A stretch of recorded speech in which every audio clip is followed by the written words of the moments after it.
So what are you doing in the last few weeks to try to make sure that you retain your seat? Working hard, trying to answer questions from voters. If anybody wants to reach out to me, they can do it on social media, at Ben McAdams, Facebook, Twitter, Instagram. We look forward to hearing from people. And then, we are calling voters and just trying to answer questions. If anybody has any questions about me or my independent record supporting Utah, just reach out. We'd love to talk to voters and help people make up their mind. A lot of people are taking this election very seriously, and we look forward to giving them information that'll help them make their decision. During this debate, I asked people on Facebook what the number one thing is they would ask you if they had the opportunity, and their question was on court packing. It's the number one question for Democrats right now. Where do you stand on the issue?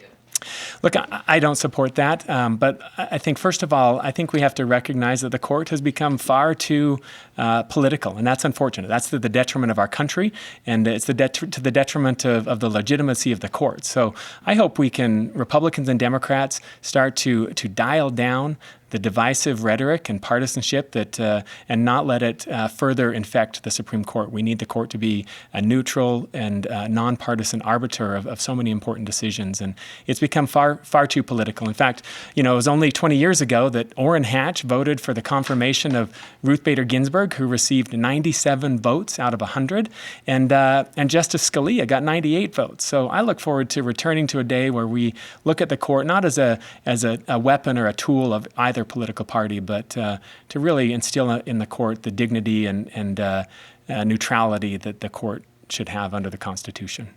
Representative, the top of the ticket in the Democratic Party won't say whether they will support doing that or not.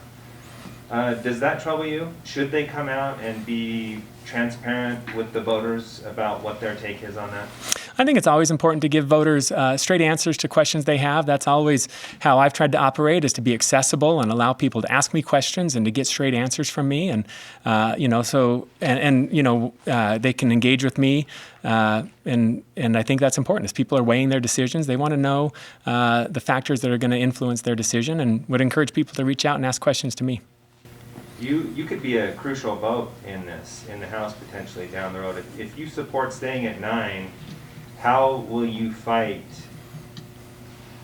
more than likely, the majority of your party against that? Look, I've never hesitated to reach across the aisle and build coalitions where we can, but I also don't hesitate to stand alone and to go alone if that's what's required. And Utah's most independent member of Congress. In fact, Congressional Quarterly ranks me as the number 2 most likely person to vote against my party. So having an independent track record and willing to stand for what's right and to stand alone if that's what's necessary is something that's always been part of who I am in my public service. Whether it's opposing a congressional pay raise that Republican and Democratic leadership had agreed to, or working to balance the budget and standing against critics in my own party who don't talk enough about fiscal responsibility and protecting the financial, getting our fiscal house in order. I'm not going to hesitate to stand alone, to do what's right, and I don't hesitate to reach across the aisle and listen and try and build coalitions where possible. We have to I think we need to dial down some of the partisanship and divisiveness that we're seeing in this country, and that's what I plan to do if elected. All right, thank you. Thank you.